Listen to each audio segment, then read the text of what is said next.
Hello my dear students, our new topic is nucleic acid. इसके बारे में हम थोड़ा डिस्कस कर चुके हैं प्रीवियस वीडियोस में। अब हम पढ़ रहे हैं न्यूक्लिक एसिड। इसके बारे में एलाबोरेटेड फॉर्म में हम डिस्कस करेंगे यहाँ पर। सबसे पहले न्यूक्लिक एसिड क्या होते हैं। न्यूक्लिक एसिड हमारे लिए बहुत ज़्यादा इंपॉर्टेंट होते हैं हमारी लाइफ के लिए। क्यों?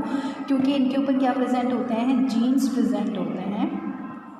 और ये जीन्स जो हैं ये एक तो क्या काम करते हैं, हमारे जो कैरेक्टर हैं उनको एक जनरेशन से दूसरी जनरेशन में पहुंचाने का काम करते हैं, ठीक है। और दूसरा काम ये क्या करते हैं, हमारी बॉडी में बहुत ज़्यादा इम्पोर्टेंट है कि जीन जो है, देखो प्रोटीन को बनाने के लिए किसकी रिक्वायरमेंट होती है, अमाइनो एसिड की। किसकी रिक्वायरमेंट होती है, अमाइनो एसिड की। और अमाइनो एसिड मिलकर क्या बनाते हैं, प्रोटीन बनाते हैं, ठीक है। तो अमाइनो एसिड किस प्रोटीन को बनाने के लिए कौन सा अमाइनो एसिड काम में आएगा, ये कौन डिसाइड करते हैं, जीन्स डिसाइड करते हैं, ठीक है। किस प्रोटीन को बनाने के लिए कौन सा अमाइनो एसिड काम आएगा, ये कौन डिसाइड करते हैं, जीन्स डिसाइड करते हैं। मतलब genes play important role in protein synthesis, ठीक है। क्लियर हुआ आपको? अब आता है हमारे पास, हम पढ़ रहे हैं यहाँ पर न्यूक्लिक एसिड। तो न्यूक्लिक एसिड के बारे में फ्रेडरिक मिशेल ने बताया। उसके बाद अल्टमान ने जो हमारे न्यूक्लियस के अंदर जो चीज़ प्रेजेंट होती है वो क्या होती है, न्यूक्लिक एसिड होती है। ये नाम किसने दिया, अल्टमान ने दिया, ठीक है। अब आता है हमारे पास कि जो न्यूक्लिक एसिड है, न्यूक्लिक एसिड है क्या, न्यूक्लियस के अंदर क्या प्रेजेंट है, न्यूक्लियो प्रोटीन। क्या प्रेजेंट है, न्यूक्लियो प्रोटीन, ठीक है। न्यूक्लियो प्रोटीन प्रेजेंट है। अब ये क्या है, कॉन्जुगेटेड प्रोटीन है। क्यों? क्योंकि इसके अंदर न्यूक्लिक कॉन्जुगेटेड मतलब प्रोटीन के साथ कुछ और चीज़ भी अगर जुड़ी हुई है तो हम उसको क्या बोलेंगे, न्यूक्लियो प्रोटीन बोलेंगे। तो यहाँ पर न्यूक्लिक एसिड प्लस प्रोटीन, ठीक है। तो यहाँ पर हमारे पास ये कॉन्जुगेटेड प्रोटीन है।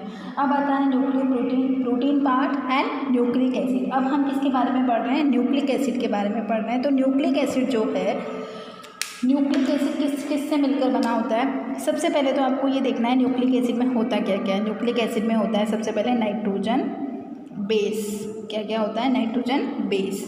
उसके बाद होता है इसमें शुगर। उसके बाद इसमें होता है फोस्फोरिक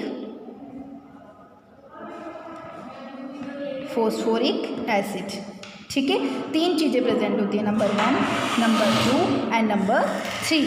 तीन चीज़ें हमारे पास यहाँ पर प्रेजेंट है, nitrogen base, sugar and phosphoric acid. ये तीनों मिलकर क्या बनाते हैं, न्यूक्लिक एसिड बनाते हैं, ठीक है। अब हमारे पास आता है कि अगर नाइट्रोजन बेस और हमारे पास क्या प्रेजेंट है, और हमारे पास क्या होना चाहिए, नाइट्रोजन बेस होना चाहिए और ये शुगर होना चाहिए। अगर ये दोनों हैं तो हम इसको क्या बोलेंगे, न्यूक्लियोसाइड। क्या बोलेंगे इसको, न्यूक्लियोसाइड, ठीक है। अगर सिर्फ नाइट्रोजन बेस और शुगर है तो उन दोनों को क्या बोलेंगे, न्यूक्लियोसाइड। और हमारे पास यहाँ पर अगर इसमें फोस्फोरिक एसिड भी जुड़ जाता है प्लस फोस्फोरिक एसिड, अगर हमारे पास फोस्फोरिक एसिड भी जुड़ जाता है तो फिर अब हम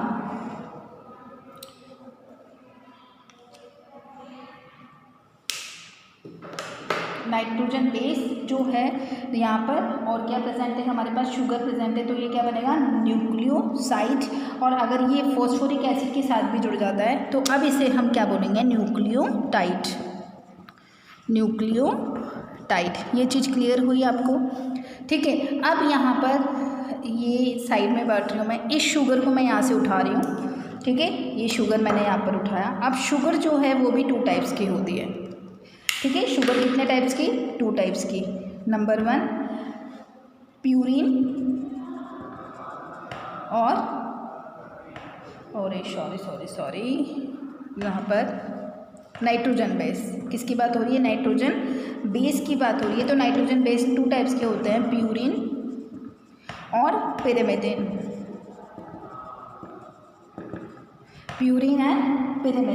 तो प्यूरिन नाइट्रोजन बेस जो हैं वो कितने टाइप के हैं, सबसे पहले कितने होते हैं ये देखो। तो सबसे पहले होता है adenine, guanine, number 3 cytosine, number 4 thymine, adenine, guanine, cytosine, thymine और यूरेसिल। ये 5 नाइट्रोजन बेस हैं हमारे पास, ठीक है। इनमें से इनको डिवाइड किया गया है 2 पार्ट्स में, प्यूरिन एंड पिरिमिडिन, ठीक है। तो प्यूरिन में कौन आएगा, AG, याद रखो, A मतलब एडेनिन, G मतलब गुआनिन, ठीक है, AG। और पिरिमिडिन में कौन आएगा, C, T और U। ये किस में, साइटोसिन, थाइमिन और यूरेसिल, ये किस में आते हैं, पिरिमिडिन में आते हैं। ये चीज़ क्लियर हो गई आपको, क्लियर हो गई है आपको। अब हम पढ़ेंगे कि प्यूरिन क्या होता है और पिरिमिडिन क्या होता है। मैं आपको ये वाली चीज़ अभी यहाँ पर ही क्लियर कर देती हूँ। जो प्यूरिन होती है, प्यूरिन जो है वो क्या है, 6 मेंबर रिंग है। प्यूरिन क्या है, 6 मेंबर्ड रिंग। और जबकि पिरिमिडिन क्या है, 5 मेंबर्ड रिंग, ठीक है, क्लियर है। यहाँ पर ये प्यूरिन है और ये क्या है, पिरिमिडिन। तो यहाँ पर हेटेरोसाइक्लिक यूनिट है, मतलब यहाँ पर जो 5 मेंबर रिंग नहीं है, ये क्या है, हेटेरोसाइक्लिक है। मतलब यहाँ पर इसके रिंग के अलावा और भी एटम्स जुड़े हुए होते हैं। 1 purine forms a 6 member ring which contains with 5 member ring. Adenine, guanine are purine, AG किस में आते हैं, प्यूरिन में आते हैं, जबकि ये तीनों चीज़ें किस में आती है, पिरिमिडिन में आती है। तो यहाँ पर हमारे पास जो रिंग है वो कितनी है, 6 मेंबर रिंग है। अब आता है हमारे पास नेक्स्ट,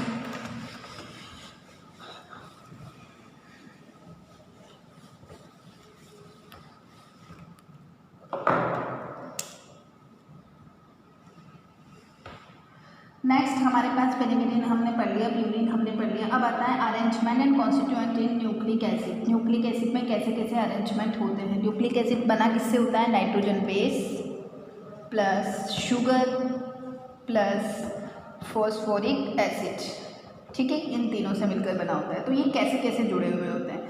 अब आपको ये देखना है कि शुगर से कौन जुड़ेगा, बेस। कौन जुड़ेगा शुगर से, बेस। और शुगर से ही कौन जुड़ा हुआ है, फॉस्फेट। फिर वापस फॉस्फेट किससे जुड़ा हुआ है, शुगर से। शुगर से कौन जुड़ा हुआ है, बेस, फिर फॉस्फेट। तो ये वाली इस तरीके से ये चेन क्या होती है, आगे चलती रहती है। क्लियर है, आगे ये चलती रहती है। अब हम पढ़ रहे हैं न्यूक्लियोसाइड। अब हमारे पास नेक्स्ट टॉपिक क्या है, न्यूक्लियोसाइड। न्यूक्लियोसाइड बना किससे होता है, ये देखो। सबसे पहले तो न्यूक्लियोसाइड का मतलब क्या है, नाइट्रोजन बेस प्लस शुगर। कौन सी शुगर है ये, पेंटोज शुगर है। पेंटोज शुगर मतलब 5 कार्बन।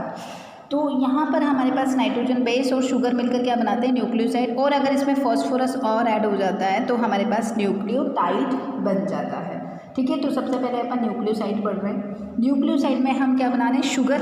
ये शुगर से क्या जुड़ा हुआ है, बेस। तो पहले हम शुगर बनाते हैं। शुगर कौन सी बनानी है हमें, वही पेंटोज शुगर बनानी है।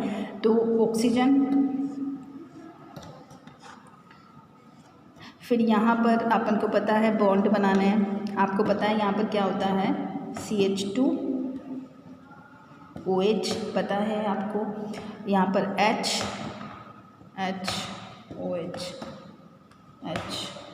OH यहाँ पर। तो ये वाला देखो, अब यहाँ पर नंबर देंगे तो ये वाला कौन सा था, 1 2 3 4 और ये 5 कार्बन, 5 कार्बन हो गए। This is the pentose sugar. 5 carbon की जो शुगर होती है उसको हम क्या बोलते हैं, पेंटोज शुगर।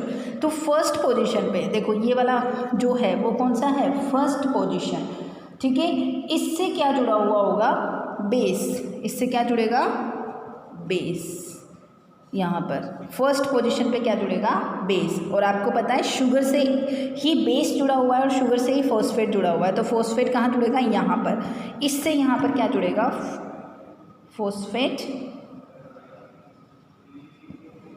फॉस्फोरिक एसिड यहाँ पर जुड़ेगा, ठीक है। ये चीज़ क्लियर हुई। ये हमारे पास शुगर है, पेंटो शुगर। 1 नंबर कार्बन से क्या जुड़ेगा, बेस, और 5 नंबर कार्बन से क्या जुड़ेगा, फॉस्फोरिक एसिड। ठीक है, अब आता है हमारे पास ये जो बेस है। अब बेस जो है नाइट्रोजन बेस है, तो इसके पास क्या प्रेजेंट होगा, नाइट्रोजन जरूर से ज़रूर प्रेजेंट होगा। तो जो बेस है उसमें से नाइट्रोजन जो है वो N9, कौन से कार्बन से नाइट्रोजन जुड़ा हुआ होता है, 9 नंबर के कार्बन पर क्या प्रेजेंट होता है, N, और उस N से क्या जुड़ेगा, ये शुगर जुड़ेगी। 9 नंबर पर उस नाइट्रोजन बेस में 9 नंबर के कार्बन पर नाइट्रोजन प्रेजेंट होता है, और उसी से क्या जुड़ा होता है, बेस, उसी से ही वो शुगर जुड़ी हुई होती है। ठीक है, यहाँ तक क्लियर हुआ आपको। अब आता है हमारे पास न्यूक्लियोटाइड। क्या आता है, न्यूक्लियोटाइड।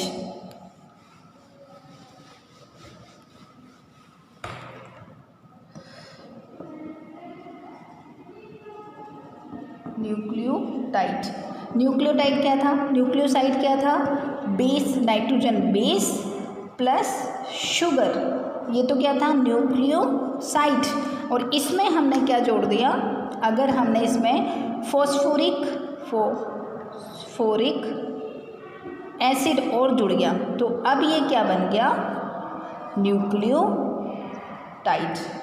क्लियर है आपको, ये चीज़ क्लियर हुआ। तो मैं यहाँ पर स्ट्रक्चर बना रही हूँ। पहले आप क्या बनाते हैं, पेंटो शुगर,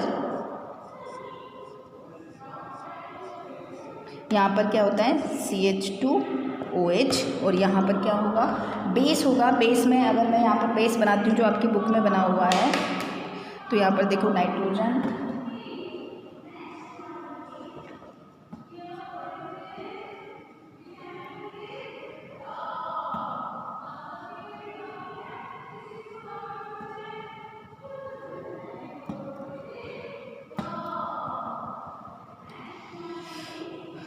N1, 7, 8 और ये 9 नंबर पर क्या जुड़ा हुआ है, नाइट्रोजन, और उससे क्या जुड़ा हुआ है, ये शुगर जुड़ी हुई है। ये यहाँ पर ये जो शुगर है इसको मैं जस्ट यहाँ पर बना देती हूँ। ठीक है, तो ये शुगर इससे जुड़ी हुई है। ये क्या हो गया हमारे पास, शुगर, और ये क्या है, बेस, और इधर इससे क्या जुड़ेगा, फॉस्फोरिक एसिड। फॉस्फोरिक एसिड बनाओ,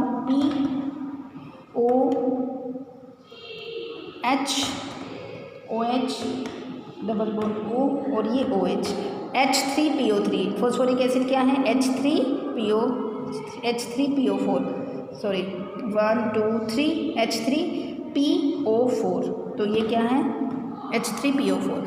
इसकी रिएक्शन किससे जो करेंगे हम, शुगर से, तो होगा क्या, एक वाटर मॉलिक्यूल बाहर निकल जाएगा।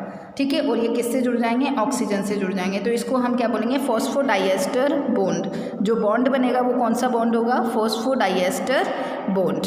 क्लियर है आपको। ठीक है, इस तरीके से हमारे पास अगर ये लंबी चेन बनाती है, ये जो स्ट्रक्चर है अगर ये खूब लंबी चल जाती है तो हमारे पास क्या बन जाएगा, पॉलीन्यूक्लियोटाइड। और वो किसकी स्ट्रक्चर होती है, प्रोटीन की स्ट्रक्चर होती है। ठीक है, आई होप आपको यहाँ तक समझ में आया होगा। जो नाइट्रोजन बेस होते हैं वो 5 होते हैं, कौन कौन से, एडेनिन, थाइमिन, साइटोसिन, यूरेसिल और गुआनिन। ठीक है, AG जो है वो प्यूरिन है, रिमेनिंग क्या है, पिरिमिडिन है।